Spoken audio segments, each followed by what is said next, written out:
the key aspect is going to be, is this electricity going to be accessible to all?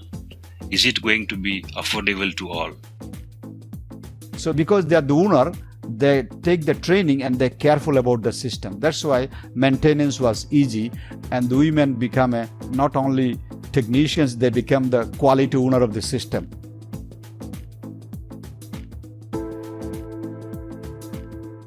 Willkommen zurück zu Strom Aufwärts.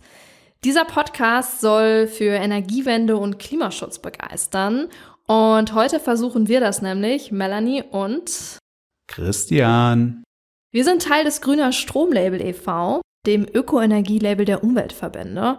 Und heute haben wir eine weitere Folge für euch mitgebracht zum Thema Energiesysteme und globale Ungleichheit. Zu dem Projekt Multi-Actor Partnerships for 100% Renewable Energy in the Global South. Ganz schön langer Name, deswegen kurz heißt es 100 Remap. In der letzten Folge haben wir gemeinsam mit Anna vom World Future Council und Joachim von Brot für die Welt schon einige Fragen klären können. Zum Beispiel, wie hängen Energiesysteme und Ungleichheit überhaupt zusammen? Was bedeutet denn Energiearmut und was bedeutet das für Arbeit, Bildung, Geschlechtergerechtigkeit, Teilhabe und Wohlstand? Und überhaupt, was hat das alles mit Energiesystemen zu tun? Wir wollen uns jetzt in dieser Folge mal mit den Lösungsansätzen beschäftigen. Wie wird denn das Potenzial erneuerbarer Energien für nachhaltige Entwicklungsstrategien und eine gerechtere Verteilung konkret genutzt? Wie wird es da konkret umgesetzt? Jetzt zu Beginn der Folge werden uns Anna und Joachim nochmal eine kurze Einordnung in die Projekte geben, die wir euch mitgebracht haben. Eins aus Nepal, eins aus Bangladesch. Und danach gibt es sogar noch ein paar Interviews mit Ansprechpartnern vor Ort. Viel Spaß!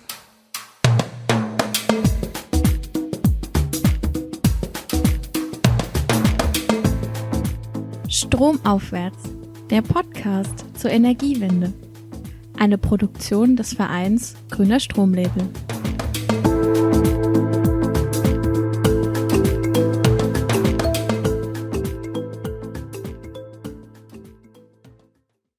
Wollen wir uns doch mal von der globalen Ebene zu ganz konkreten Projekten hinbewegen.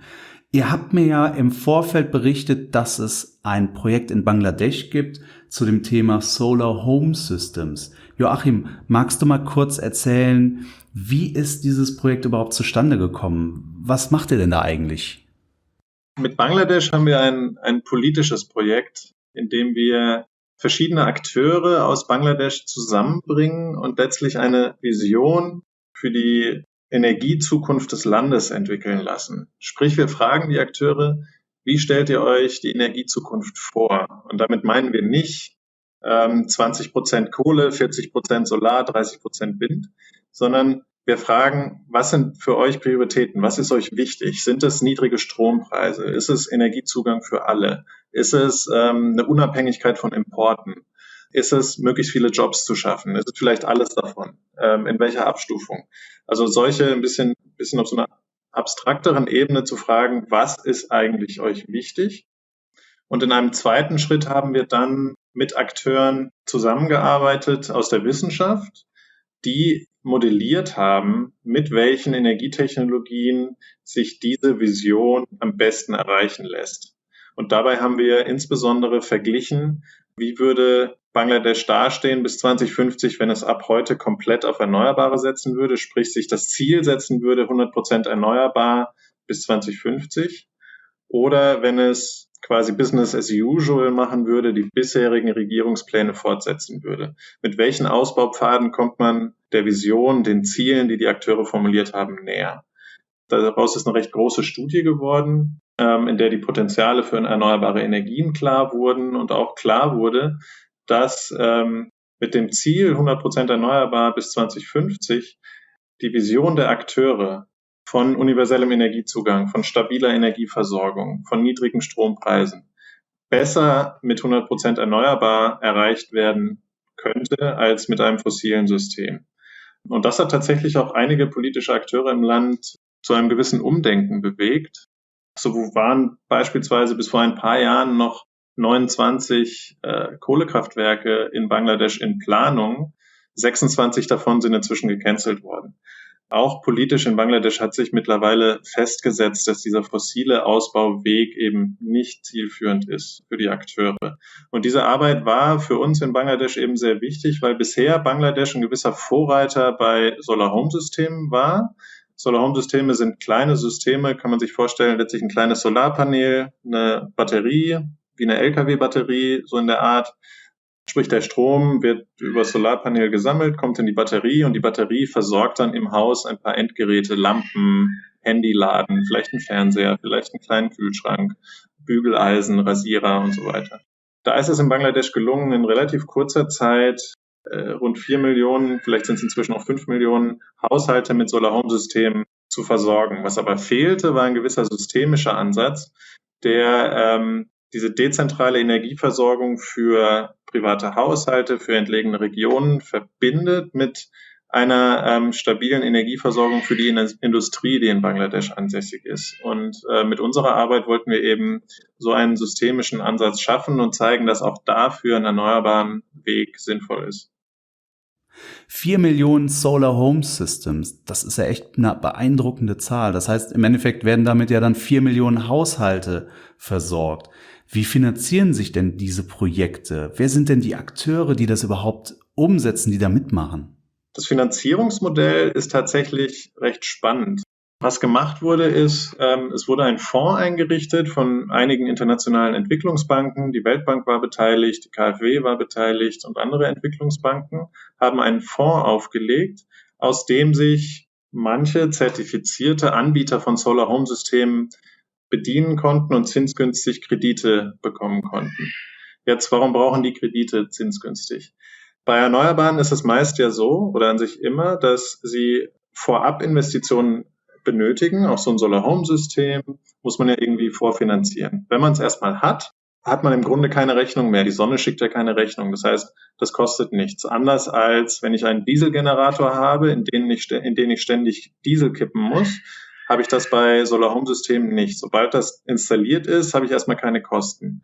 Aber die Vorabinvestition ist eben recht hoch und für viele Privathaushalte, gerade in ärmeren Gegenden, zu hoch. Das heißt, man hat sich in Bangladesch angeschaut, was geben diese Haushalte für Kerosin, also Beleuchtung, vielleicht auch fürs Handyladen in irgendwelchen externen Shops jeden Monat aus und haben dann versucht, dass die Haushalte mit diesen monatlichen Ausgaben, die sie bisher haben, so ein Solar-Home-System finanzieren können. Das heißt, man hat ihnen eine Art Mikrokredit gegeben und gesagt, okay, wir verleihen euch erstmal dieses Solar-Home-System für 3 Jahre. In den 3 Jahren bezahlt ihr es ab und dann gehört es euch.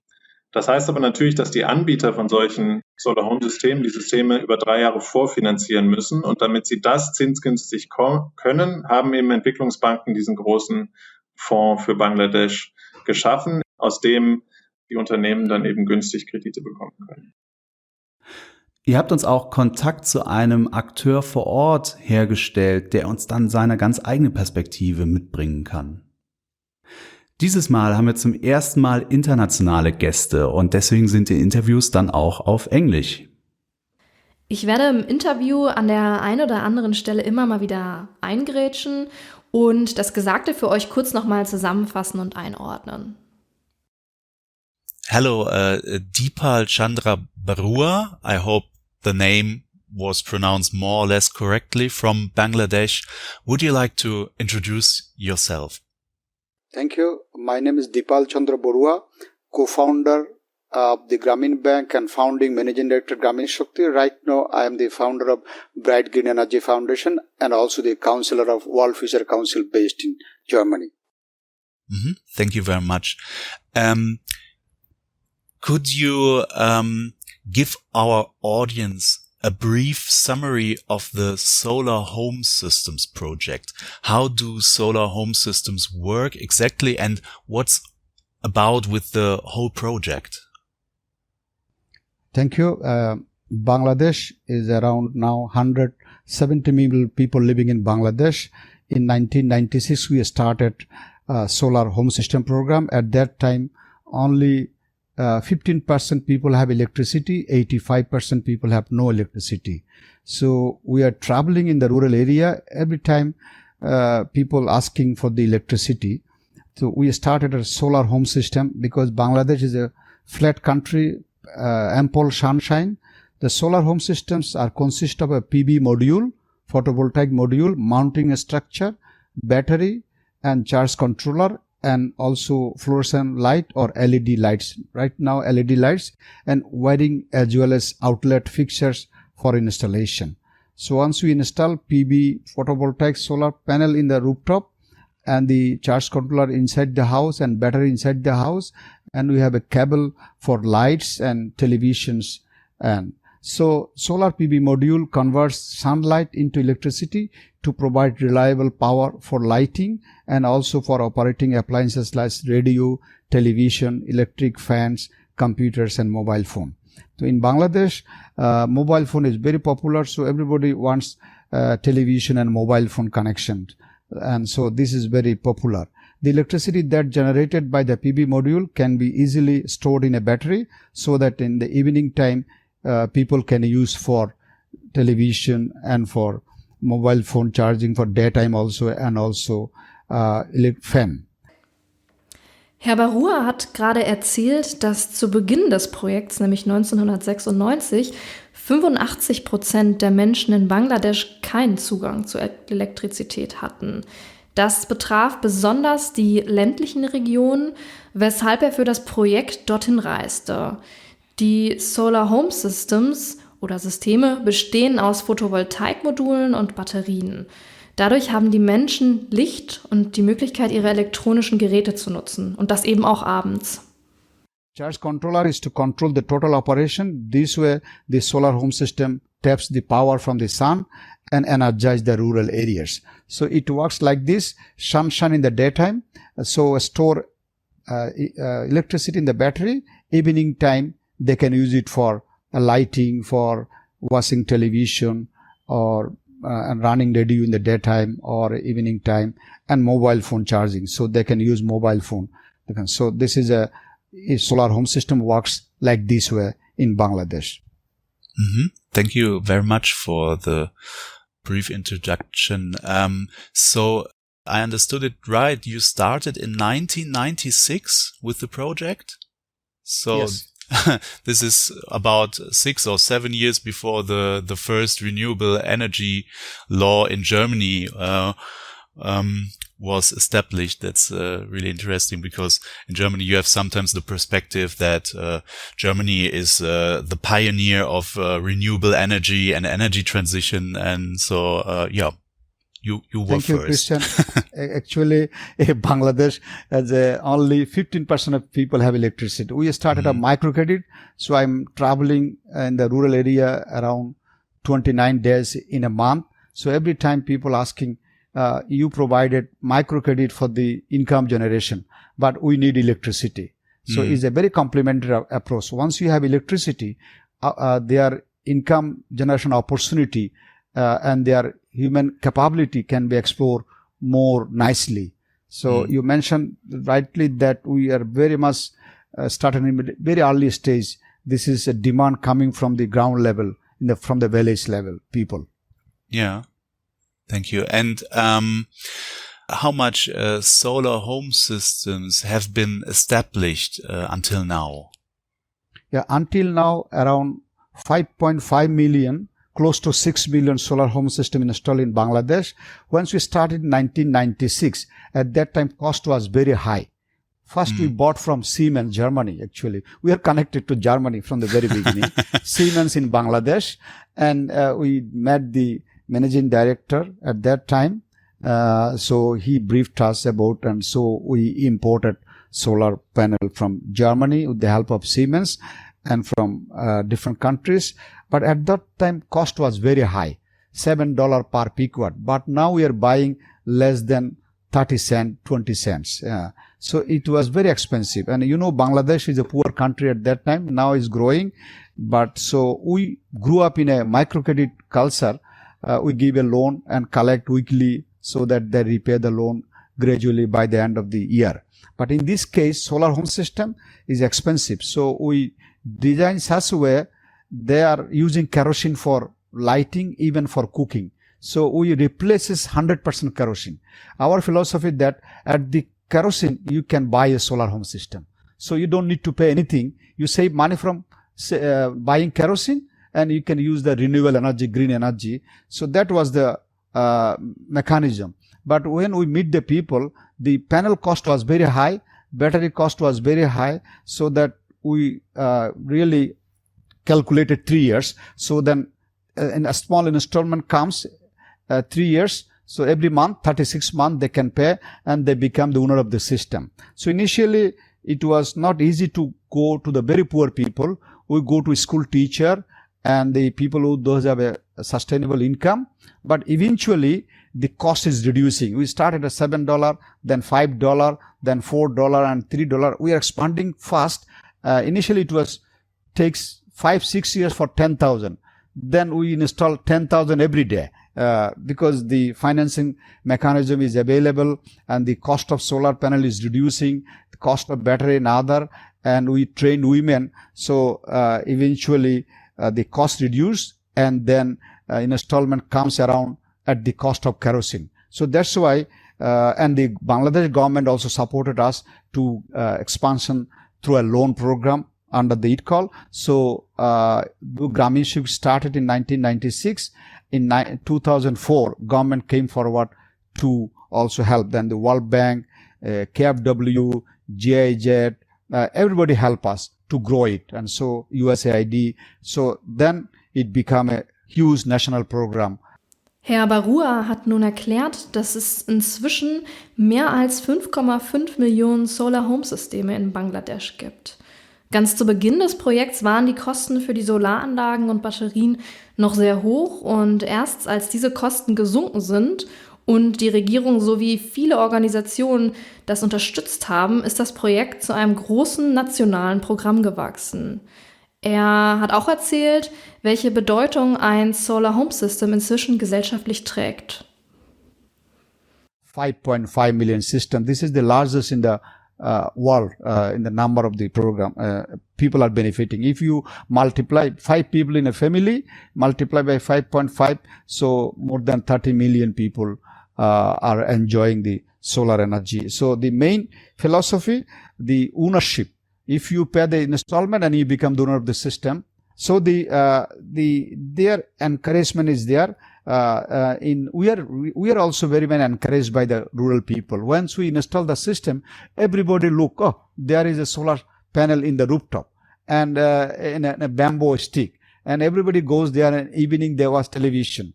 And one interesting case, when there is a wedding ceremony, because you have a girl and a boy from other family, they are like to marry the girl, but girl parents say, we will not marry because you have no solar home system in your house. So this is a prestige concern. Now everybody likes, once you have a solar home system, because you have a light, you have a television, you have a mobile phone charging, so everybody interested to marry their daughter to a house, they have a solar home system. So this has become a social prestige.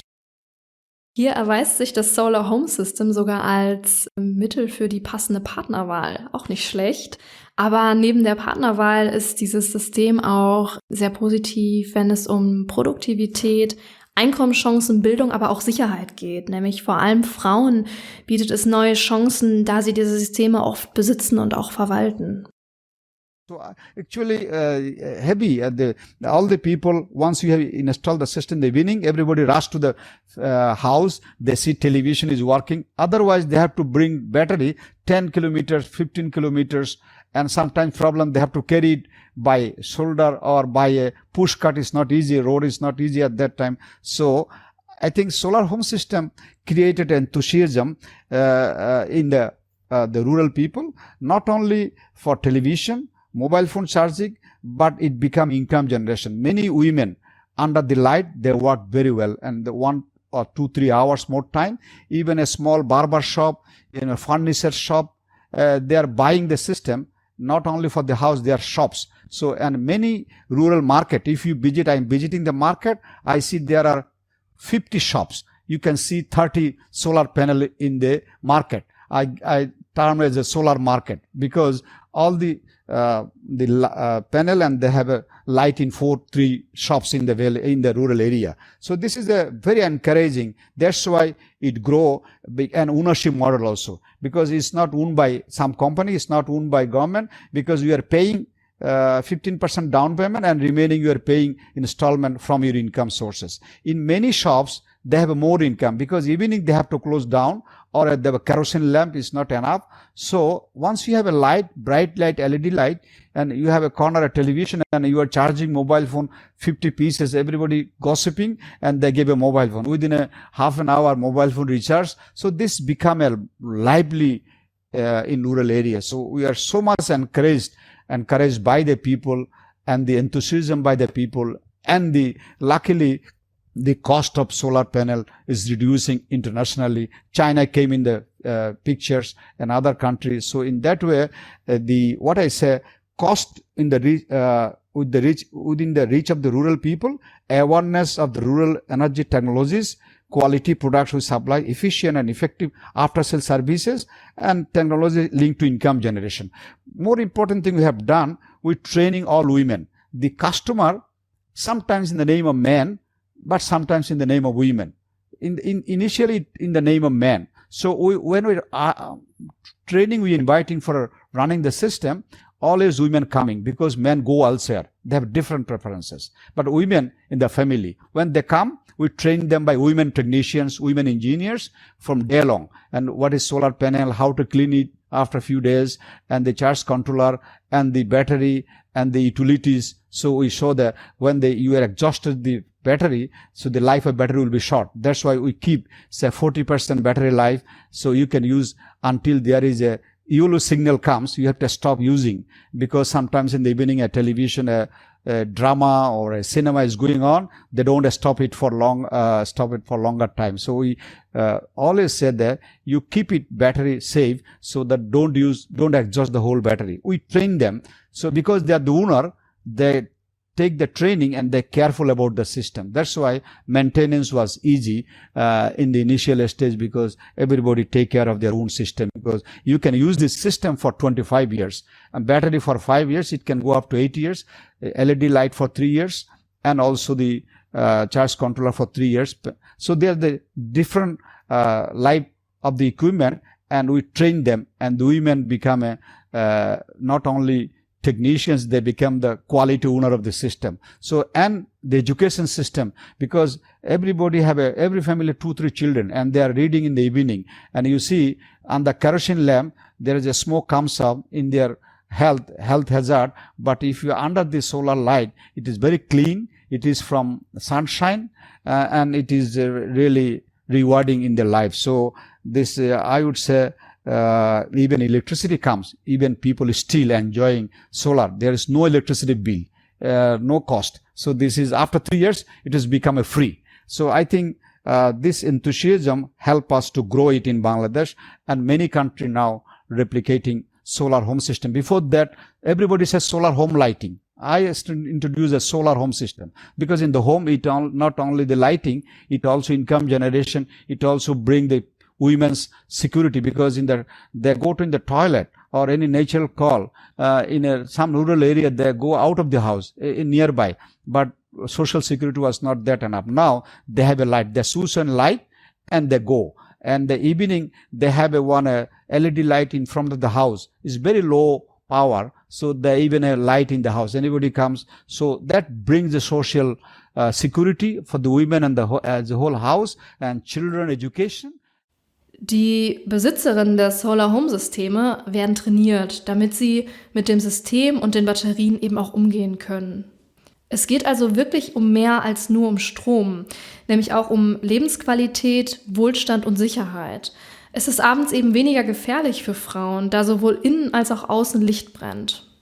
And out of kerosene, and we are reducing kerosene, and a 50-watt system, half-ton kerosene reduces every year. For a 100-watt system, reduces 1 ton of carbon emission reduction per year. So that huge, and World Bank came up, we develop a CDM system, clean development mechanism, and we get some kind of support from World Bank and others, that every system get every year some benefit because you are reducing carbon emission reduction. So it's both ways work. It's social is working, environmental is working, and people are enjoying it because they bring the quality of lives in the people's life.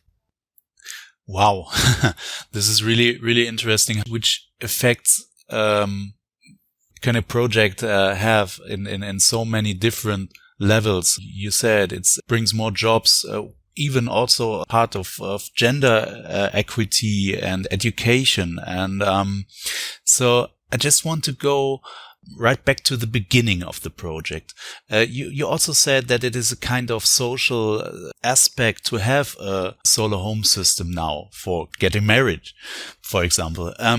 But in the beginning, was it hard to convince the people to use this solar home system? Because from my point of view, I could imagine that the people said, we did it all the time. We did it this way. Why should we now change our habit? Yeah, this is a very good question. Actually, the cost was very high and so much hesitation initially. Sir, you are bringing the very expensive thing. We cannot afford it because its cost is very high. If we say $300 for a whole system, initially they say we have a total income $300 a whole year. How we can buy a system like this? So that's the big problem. So we try to convince some people, but eventually now even a very poor people, even a beggar buying the system, because a small system 20 watt they can buy only less than $50 and they are earning more. So I would say initially it was very difficult to convince a customer about the solar home system. One is the expensive. Number two, how it works, they doesn't know. How sunshine converted into electricity and all these things, they don't know. So we try to convince the customer, and even we visited 8 to 10 times and we carry one system with us. Then we show it. We just in the evening, we go a little bit early. We fixed it in their house and show it, and then we take it back. Even we hire a kind of pickup in the marketplace, in the rural market, say maybe 10,000 people coming in the evening for marketing, selling and marketing. It starts in the evening, and there you see a lot of kerosene lamp in the whole market. But in the corner of the market, we go with a pickup with the solar panel, battery, everything, and miking system. We show, we demonstrated every piece of things in the marketplace, and the people asking questions. Then we give the address. You come this market, we have an office, we can go and marketing. So initially it was so difficult for marketing. We have a leaflet. One is the cost. Number two, how believing the technology, whether you take the money and if it is not working, so then there is a lot of questions. So that's why demonstration is very important. In response to your question, I would say, and it's lifelong learning for me also, unless you demonstrate something physically in the rural area, people will not believe it. That's why I would say word of mouth is more important. Once we install the system and it's working for 1 or 2 months, everybody visiting and they come to us for the next system, second system. Once you achieve the critical mass, say in the village you have installed 10 system and it is working for 6 months, and everybody running for the system because they see in their neighbor is working for last 6 months, in the rainy day is working, and in a little winter day is working, in the monsoon is working. So then people believe it. Yes, it is durable and it is feasible. Am Anfang gab es also auch ein paar Probleme, eben die Menschen von dem Solar Home System zu überzeugen. Die Systeme mussten einmal vorgeführt und den Menschen natürlich auch näher gebracht werden. Erst dann wurde darüber gesprochen und am Ende wollten es immer mehr Leute auch haben. That's why initially it was so tough when we train all the people, all the customers gradually to acquainted with the system, and they become a trainer to other people. People coming and asking how it works, and they explaining nicely. So they become a kind of a solar ambassador in their own country, in their own village, in a local level. Thank you very much. Just one last brief question. So, from the past to the future, what are the perspectives for the future with the project? Could you just give a brief answer. Yeah, I think the future is bright, and Bangladesh, if you see 96, now reality is different. Bangladesh have government targeted 100% electricity to all the people, because we have island, we have remote areas, hilly area and other Chittagong hill tracts. But they already in the statistics, 10% people they cannot reach because of the island remote area. So 100% electricity actually by including the solar. But in many places already electricity arrived. So, and many people asking me what is happening to the solar home system. I would say now I'm investigating, I'm traveling every time, our colleague traveling every time. We found that now solar home system is still growing because the electricity rate is increasing every day. And government has a bill passed in the parliament. They can raise more than one time electricity bill because they have to import the oil, import the fossil fuel thing, and the cost is every. But in the solar home system, initial cost a little bit high, but at the end of the year, at the end of few years, because 25 years you can use the solar panel and other things, people know how to use it efficiently. So I think the future is good because government thought that the fossil fuel based electricity would solve immediately, but right now the government recently they have a government policy called 8th 5-year plan 2021 to 2025, and then gradually government have a plan for Bangladesh should be a developed country by 2041. Initially government plan 10% from the renewable sources of electricity. We achieve only 3%, but now government decided 40% they will bring electricity from the renewable sources by 2041. So, and gradually, and our Prime Minister become a chairperson of the Climate Vulnerable Forum next 2 years.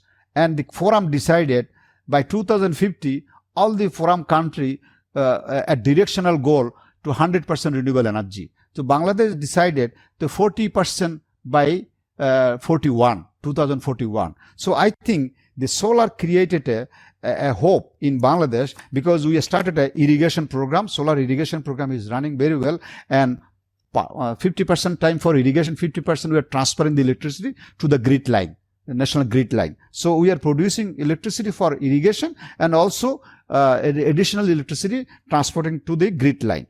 And also we have solar street light, solar rooftop, and also arsenic water plant and solar utility scale also coming up, already 100 megawatt from the utility scale because we have a scarcity of land. That's why we prefer the rooftop, because in the country only 50 watt, 100 watt, but you can put 5 kilowatt, 10 kilowatt.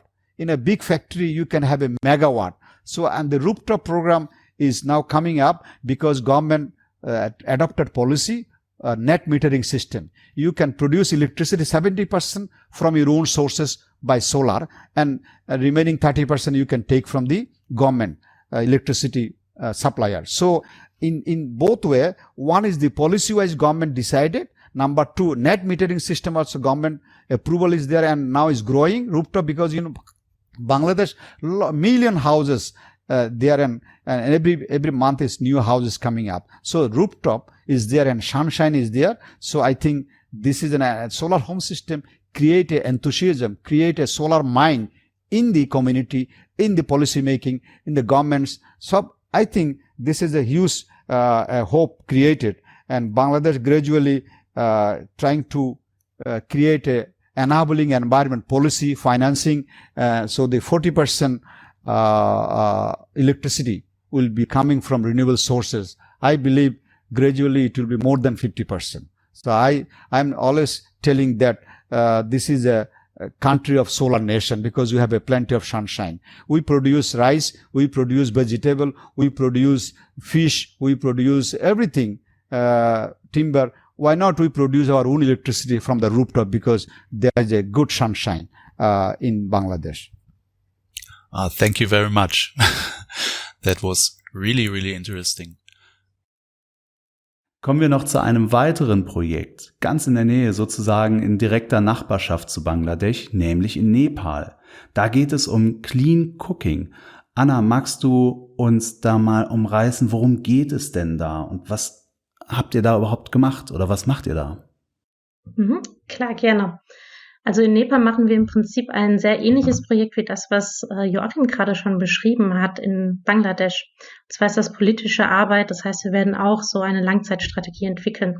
Aber in Nepal, das ist jetzt ein besonderer Fall, denn Nepal hat mit die höchste Nutzungsrate von Biomasse. Das heißt, der Großteil der Energie in Nepal, und ich rede jetzt nicht von Elektrizität, aber wirklich Energie als solches, stammt aus Biomasse. Das heißt, aus meistens Bäumen, Abfall, die beim Gärtnern, beim Kochen oder sonst wo liegen gelassen worden sind. Und das meiste davon wird zum Kochen benutzt.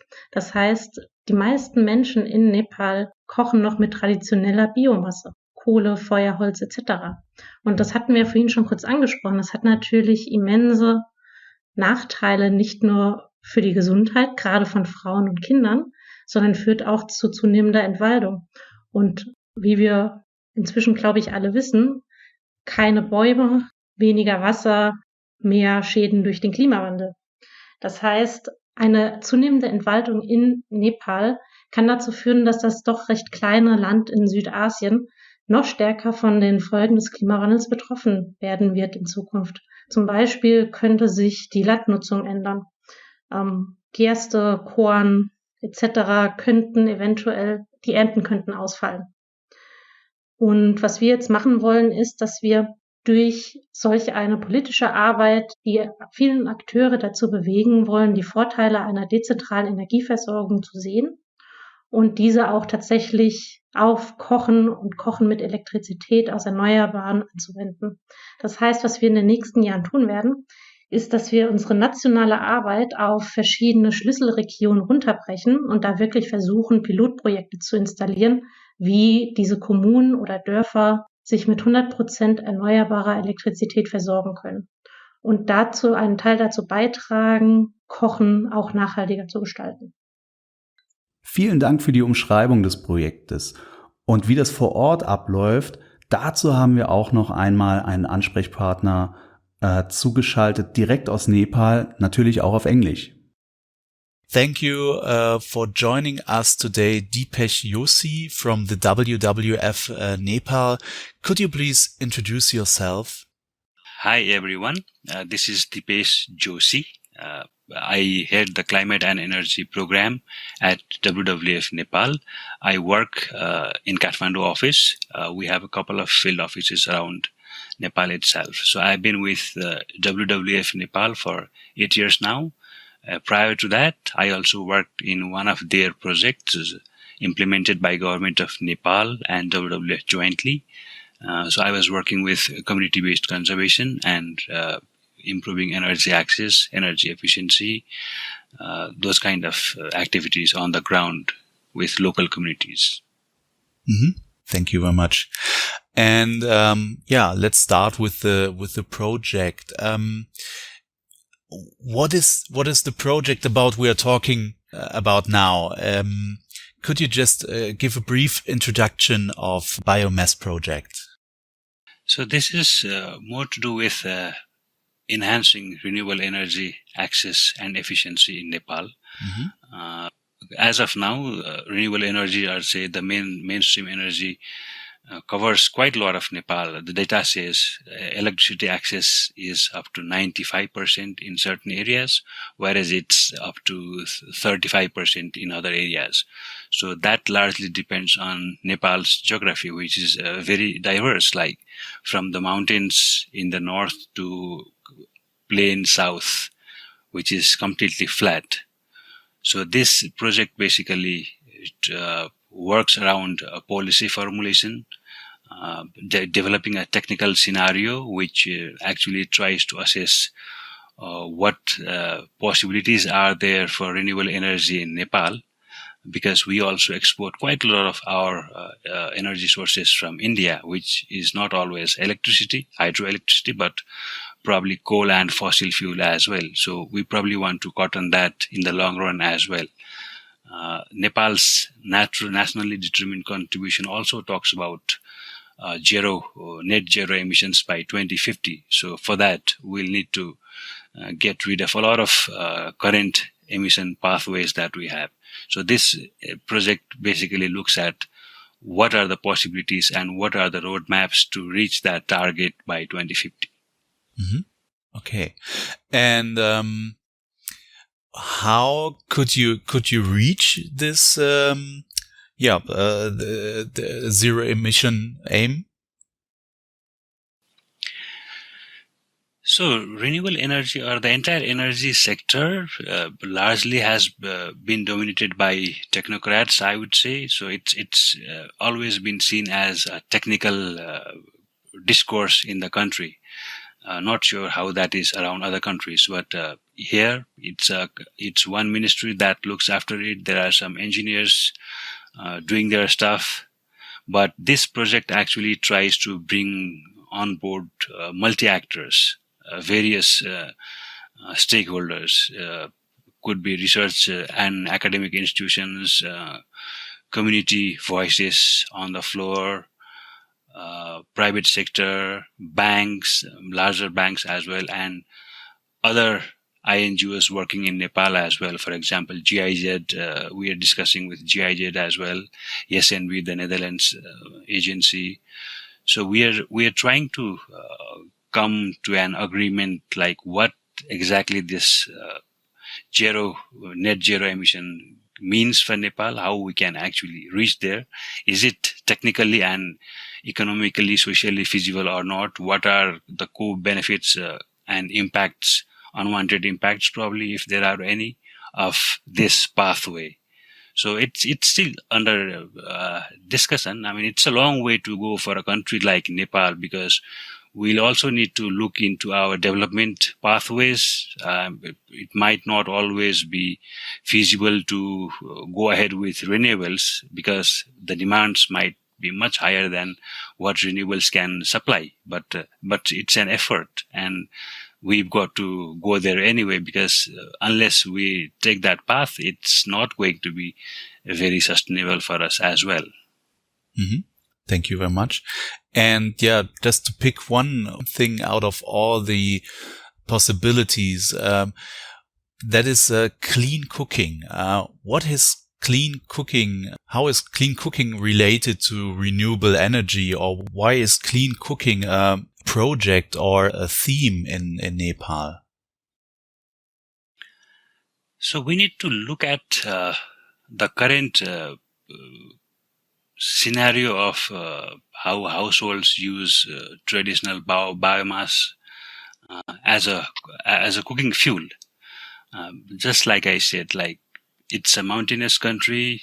Every community does not have access to electricity still.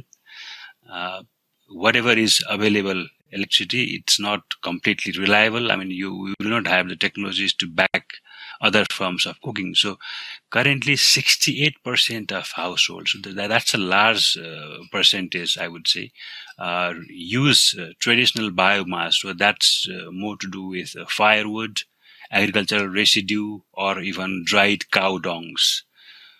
So where does this come from is a key question. All this come from forest and agricultural lands. And one of the major emission sources for Nepal is agricultural and forest and other land uses. So we are negatively impacting those areas, largely forests. So most of the forests are managed by communities, as long as they are near to those communities. I mean, Nepal's community forestry is one of the best in the world.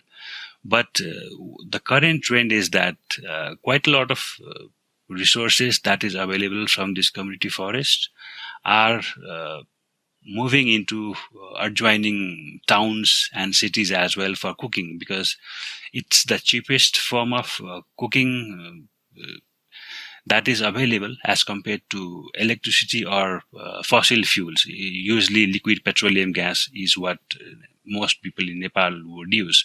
So as long as hotels, restaurants, or households can get cheaper forest fuel wood for cooking, they're definitely going to go with it. So that has impact on the local forests as well.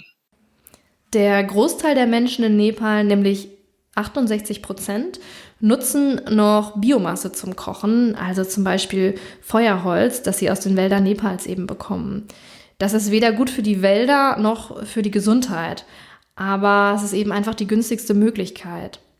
Außerdem kann es wegen der Wildtiere im Wald auch sehr gefährlich werden. Und das betrifft meist die Frauen, da sie immer noch hauptsächlich für das Kochen verantwortlich sind. And then it has possibilities of human-wildlife conflict as well. I mean, we do not talk a lot about it, but once people go deeper into forest areas to collect firewood, there are chances of human-wildlife conflict. And this is an emerging issue in Nepal currently. Like the number of rhinos, tigers are on the rise, but conflicts have been doubling in recent years. I mean, this is definitely going to go higher with people getting deeper into the forest. And the other thing is, it's mostly women and children who look after kitchens in Nepal still, I would say. Has not transformed a lot. So it's their responsibility to look for firewood, make that fire, clean the utensils that you use in these fires. So it has a lot of health impacts on these women and girls, especially due to the burning of fuel wood indoors. I mean, the indoor air quality is pretty poor in rural areas, not that poor in urban areas because the sources are gradually changing. So all that time they use collecting this firewood could be invested in other economic activities or educational activities, or maybe they could have better health. So it's not very clean whatever they're using as of now. Mm-hmm. Okay. Really interesting. So what is your method to change from biomass cooking to clean cooking? How could this work? Only with electricity, or where does the electricity come from, for example? So the electricity largely comes from hydropower as of now. And whatever is available, it's not very reliable as well. Like we used to have power cuts for up to 14 to 16 hours. So that's a lot. I mean, with that long power cuts, you cannot rely on electricity for cooking or even for anything. So it's like when there is power, you just want to recharge your phone, laptop, whatever utilities that you have. So still, the key aspect is going to be, is this electricity going to be accessible to all? Is it going to be affordable to all? And other than that, the other thing is like there are some projects which have started electric cooking in some villages. But the issue is our current infrastructure does not always support electric cooking. So it is a technical issue that I might not be able to explain very well, but the power that goes into each household currently might not be able to make those electric stoves functions like they do it in Europe.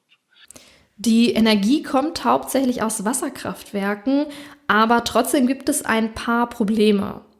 Zum einen ist die Energieversorgung nicht zuverlässig und zum anderen fehlt teilweise die nötige Infrastruktur in den Dörfern, um elektrisch zu kochen. Zudem kommt, dass die Menschen es nicht gewohnt sind, elektrisch zu kochen und ihnen der Übergang zu einer neuen Technologie ja auch schwerfällt. So it's a long battle, I would say. The challenge with improving the infrastructure along with this shift from not so clean cooking to clean cooking. It must go, but it's not a simple thing. The other part is, even if you give someone a technology, you're providing a new technology to a household, that does not mean they will simply accept it. So it has also got a lot to do with social and behavioral transition. I mean, people are not comfortable cooking on electricity when they have been cooking on fire for decades and decades, and they're not still comfortable. So that all takes time. Mm-hmm.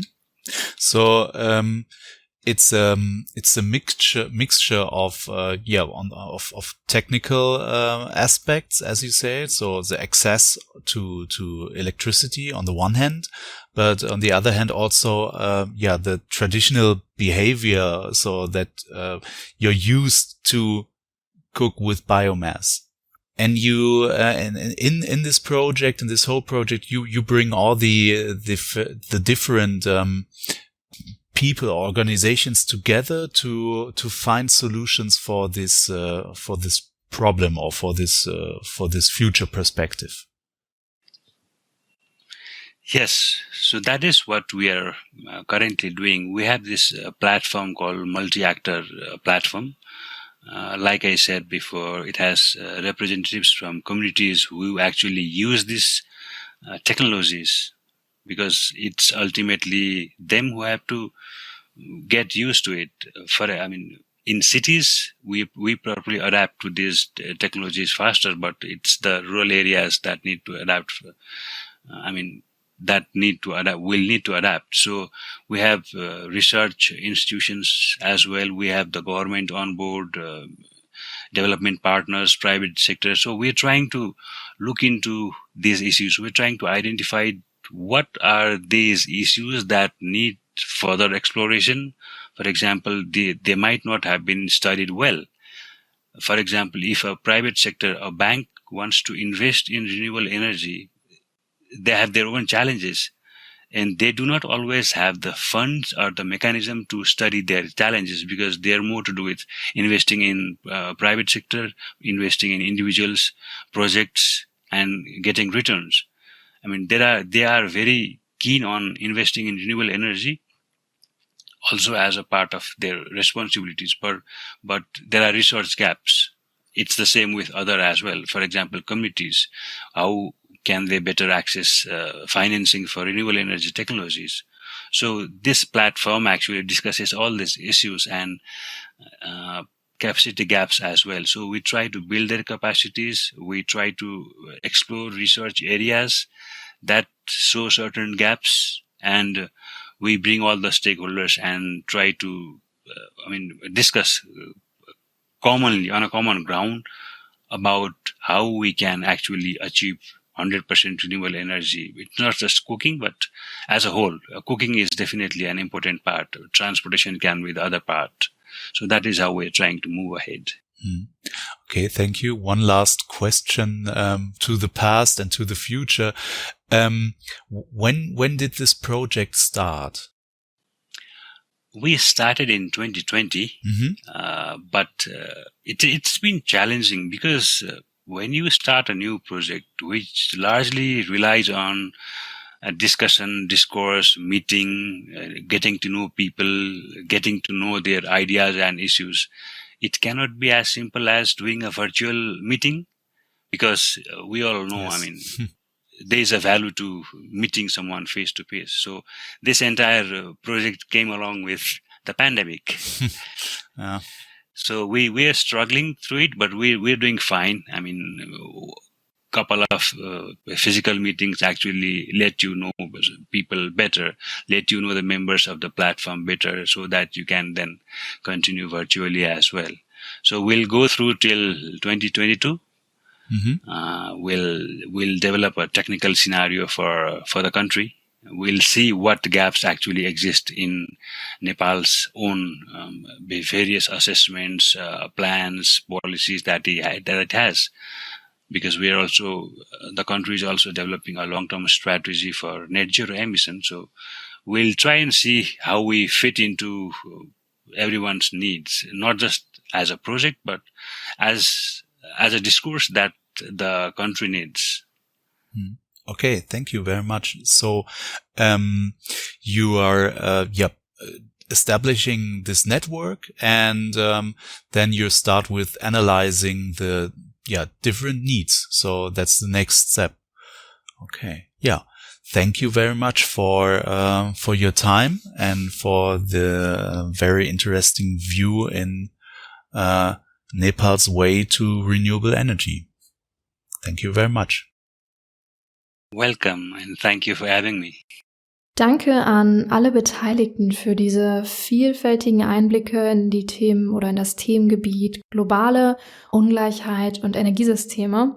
Wenn ihr mehr erfahren wollt oder noch näher quasi hinter die Kulissen schauen wollt, dann guckt gerne direkt in unsere Shownotes. Da sind alle Projektlinks für euch drin. Und natürlich freuen wir uns auch immer riesig über Feedback, damit wir noch besser werden können und noch bessere Themen für euch raussuchen können. Und das könnt ihr uns sehr gerne unter podcast@grünerstromlabel.de zukommen lassen. Auch unter unseren Socials @grünerstromlabel auf Instagram oder @gslev auf Twitter erreicht ihr uns. Außerdem sind wir auch bei LinkedIn und Facebook vertreten. Jetzt wollt ihr natürlich wissen, wie es weitergeht. In Folge 7 geht es um das Engagement von Solar Powers e.V. Der Verein hat eine Solaranlage auf der TU in Berlin installiert und tatsächlich auch in die Lehre integriert. Und ja, damit sagen wir auch schon Ciao. Das war's für diesmal mit Strom aufwärts, der Podcast zur Energiewende.